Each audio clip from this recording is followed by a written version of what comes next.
The first time I heard her say it, I thought I'd misheard. This couch is basically ours now.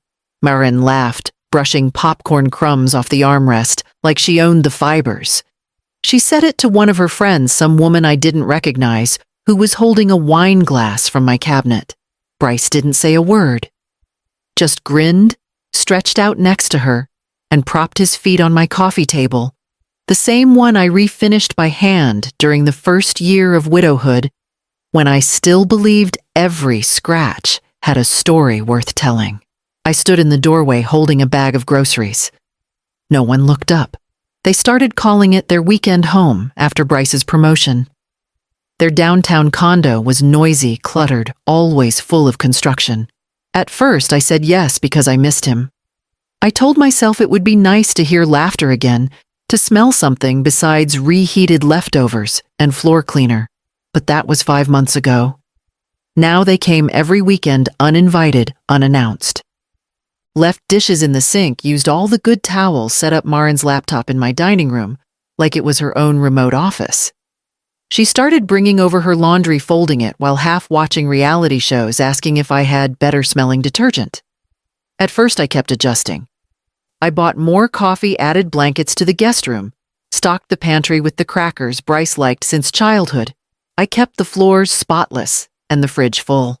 I thought maybe if I make them comfortable, they'll leave sooner, but they never did. Marin started inviting people over without asking. Last week, they brought 2 co-workers who drank on the back patio until midnight and left crushed cans on my herb planter. I found one lodged in my basil pot the next morning. No apology. Just a shrug from Bryce. They didn't know. My home, the one I paid off after 30 years at the hospital, was slipping out from under me inch by inch. The coffee table, the guest towels, even the living room couch. They weren't mine anymore, not really. Not in their eyes. I tossed the grocery bag on the counter too hard. A carton of eggs cracked. No one noticed.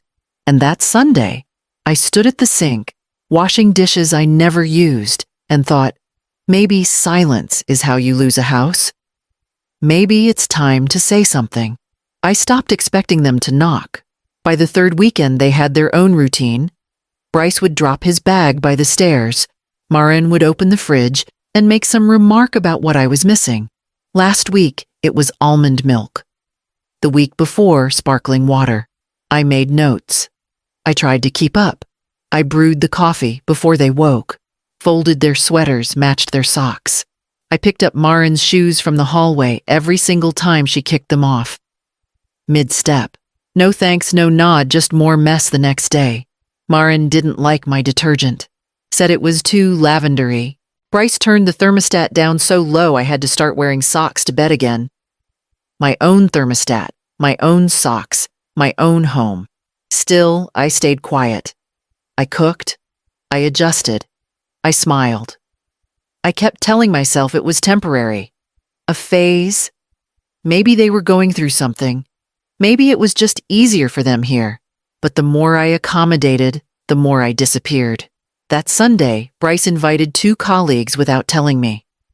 I only found out when they walked in behind him, already laughing. I was in the kitchen checking on the roast, something slow cooked with rosemary and citrus.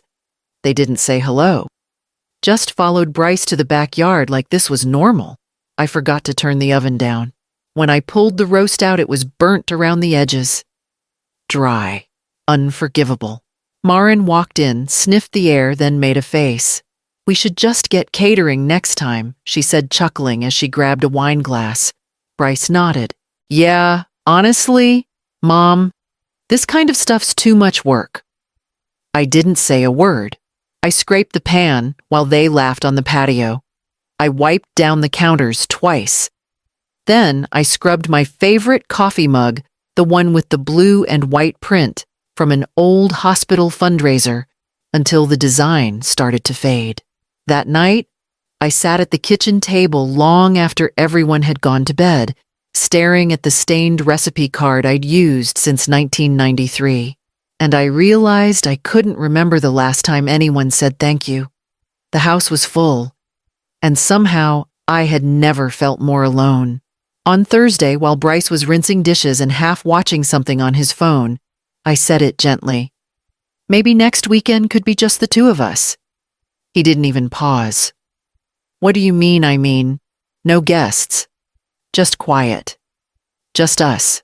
He shrugged. You're overthinking it, Mom. It's not a big deal. Not a big deal. That's what he always said when Marin left wet towels on the floor, when Glenn snored so loudly I had to sleep in my office, when Marin's brother borrowed my car and brought it back with fast food wrappers on the passenger seat. I let it go. For a day. Then, while we were chopping vegetables together the next night, I tried a different approach. Made it sound casual. Do you think it'd be okay if my sister came down next month? Just for the weekend. She hasn't seen the house yet. Bryce froze mid-slice. Your sister overnight. Just 2 nights. We could cook something. It'd be low-key. He made a face. I mean, she talks a lot. I'd have to be on. Be on, I asked, setting down my knife. Yeah, you know, watch what I say. Be polite. Polite. I folded my dish towel. You do realize I've been hosting your in-laws for months. Cooking, cleaning, pretending I don't mind when your mother reorganizes my cabinets. He said nothing. I've been polite. He ran a hand through his hair. It's different. How I asked, but he didn't answer. It was always different. His people were easier. His comfort came first. Mine came with terms. I took the trash out that night and stood on the back steps a long time. The air was cooler than usual.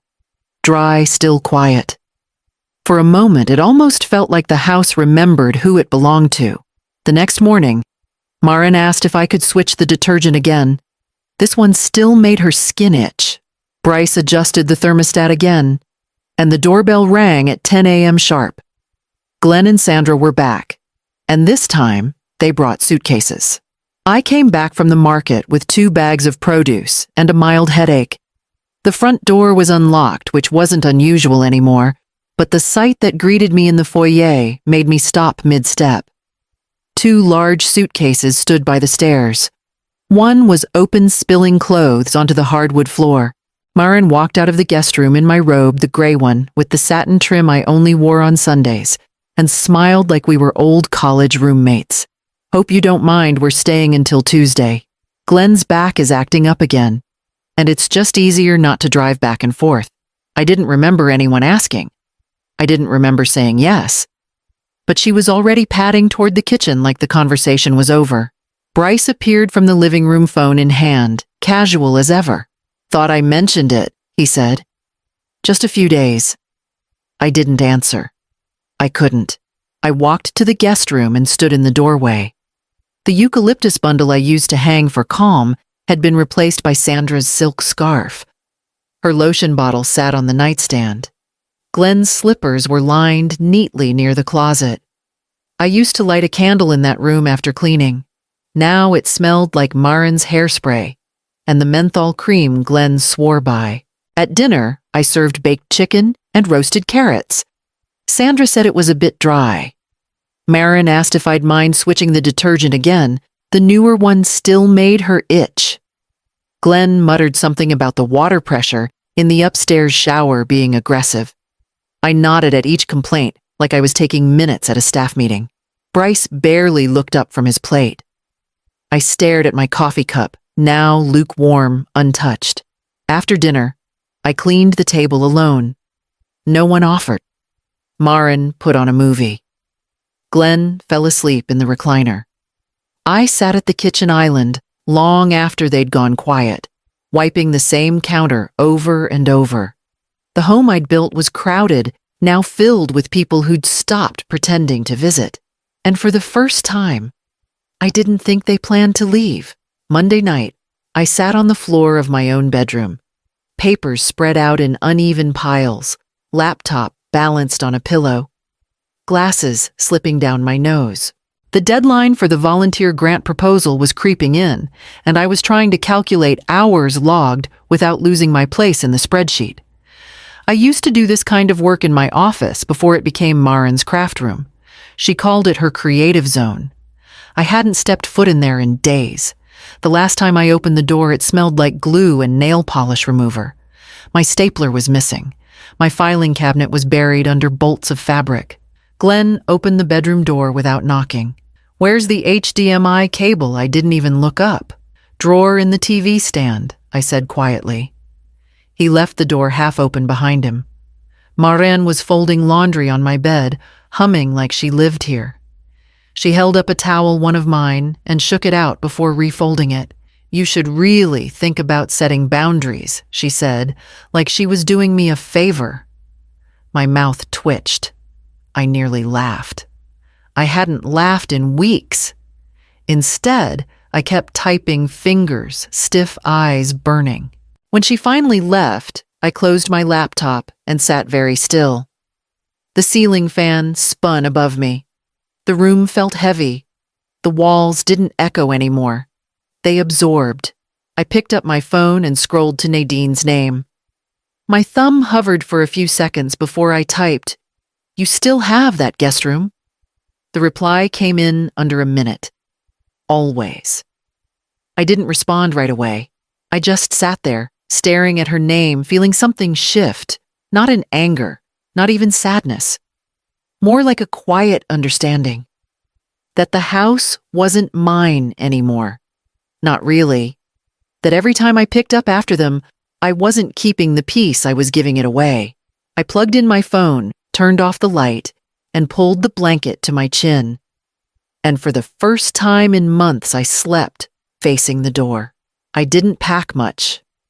A week's worth of clothes, my laptop, the photo of my mother I kept on the nightstand. I left the rest. No dramatics. No explanations. Before I walked out the door, I wrote one note in blue ink on plain paper. I folded it in half and placed it on the nightstand, the same way I used to leave notes for Bryce when he was young, reminders for lunch money, or words of encouragement before a test. This one was shorter. "I'll be gone for a while. If you need space now, you have it. Mom." I took one last look around the bedroom. The bed was made. The floors were clean. The house for once was still. At Nadine's, everything was quiet in a different way. Not forced or uncomfortable, just still. She poured me a cup of coffee without asking how I took it because she remembered. We sat by her window. She read emails. I read a book. No one asked where the towels were or what time dinner would be ready. I breathed. That night, I slept until 8. The kind of sleep that sinks deep and doesn't apologize for it. I woke up without hearing footsteps in the hallway or the hum of a hairdryer from the guest bath. Back at the house, Bryce noticed. He called. I let it ring. He texted, "You missed the last train," I replied. "Staying longer." 2 hours later, another message. "Maren says you forgot the extra set of keys." I didn't respond. They had already made copies without asking.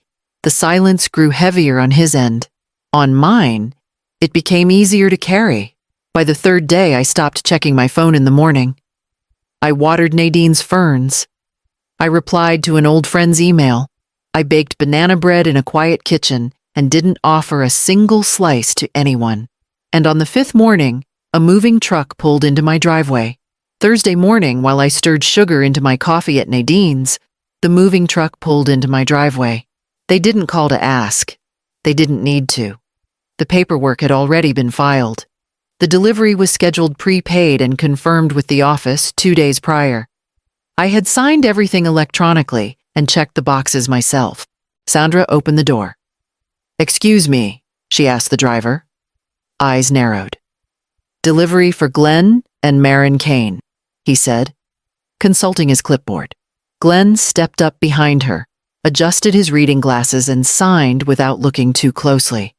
He was always quick to claim what wasn't his. Boxes marked bedroom kitchen books rolled up the walkway. A mattress followed. 2 dressers. A recliner chair I'd never seen before. Cookware in labeled tubs. A framed mirror wrapped in blankets. When Bryce came home, the living room had been rearranged. The hallway closet was stuffed with coats that weren't his. Sandra's framed family photo sat on the entry table beside a scented candle in a cheap ceramic holder. The sticker on the mailbox now read, Kane Family Parents. My name was nowhere. He walked upstairs. The guest room had been stripped of my quilts and eucalyptus bundles. His mother's throw blanket, beige and pilled, was spread neatly across the bed. His father's slippers sat just inside the door. Bryce found the envelope again. Still there. Still folded on the nightstand. Same note, I'll be gone for a while. If you need space now, you have it. No key, no apology. Just silence. Later that night, he called. I didn't pick up. He left a message low-voiced and stammering. Mom, come on. We need to talk. What is all this? I waited 3 hours before replying, Can't talk. You're busy hosting. Hope it's going well. Back at Nadine's, I made dinner in peace. The scent of roasted garlic lingered. I poured wine into a single glass, lit a candle, and left the phone in the other room.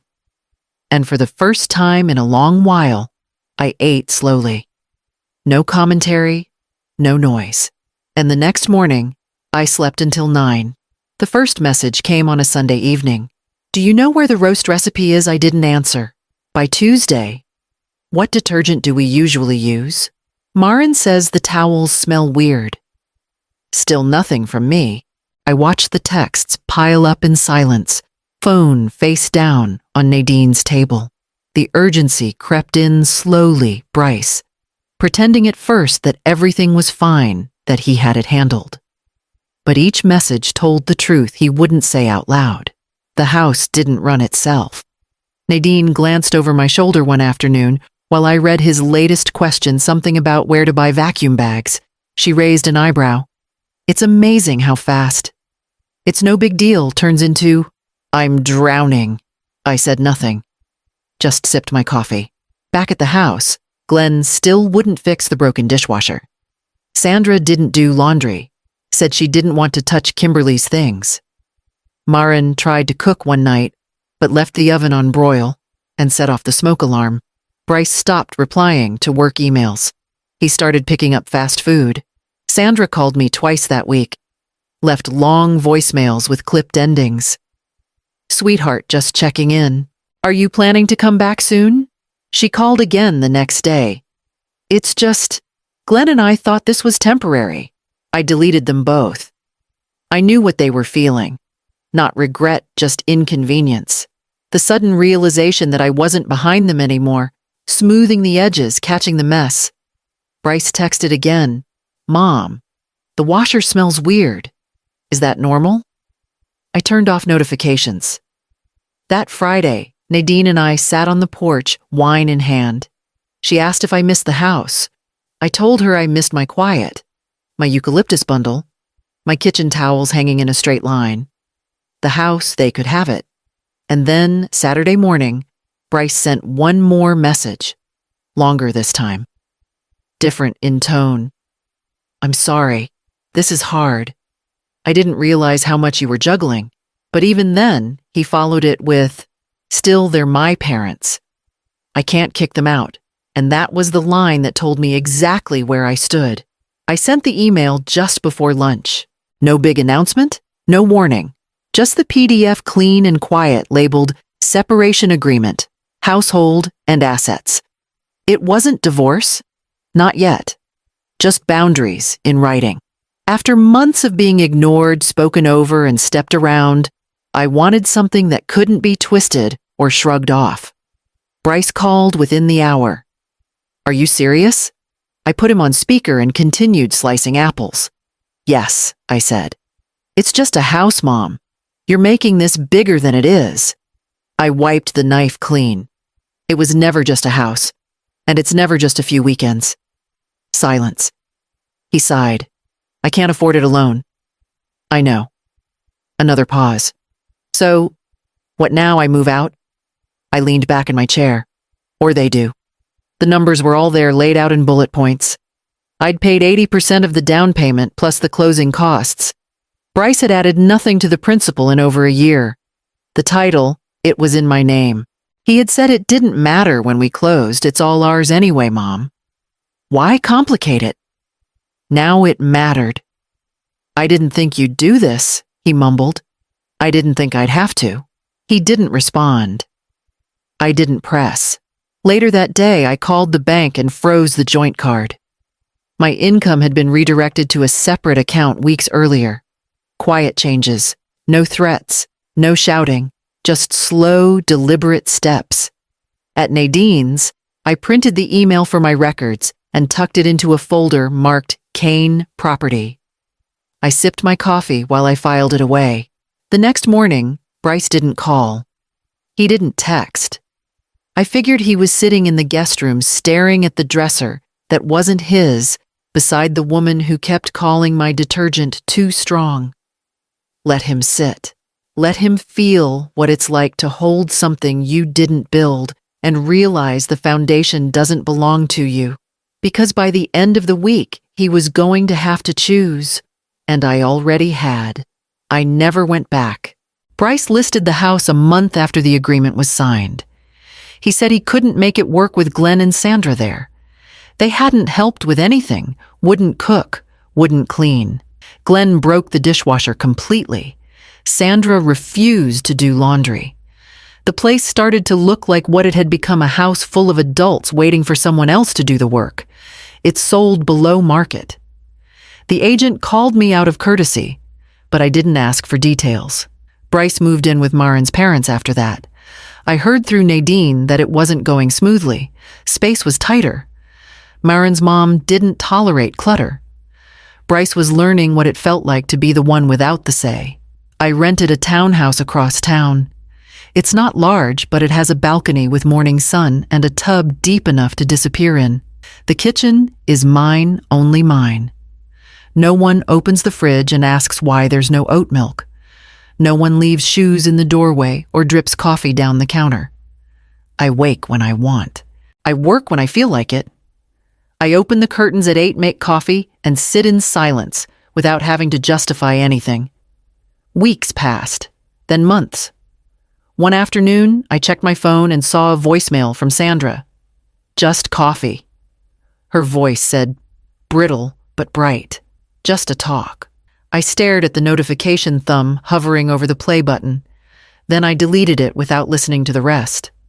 The coffee I was drinking was still hot, and the quiet around me didn't feel empty, it felt earned. No footsteps, no questions, just space, breathable, whole mine. Sometimes peace doesn't arrive with fireworks. It arrives with locked doors, with closed tabs, with a second cup of coffee you pour just for yourself. And when the phone buzzed again the next morning, another number I didn't recognize, I didn't answer. I reached for my notebook instead, scribbled a grocery list, and underlined the words, fresh garlic, because no one would question it now.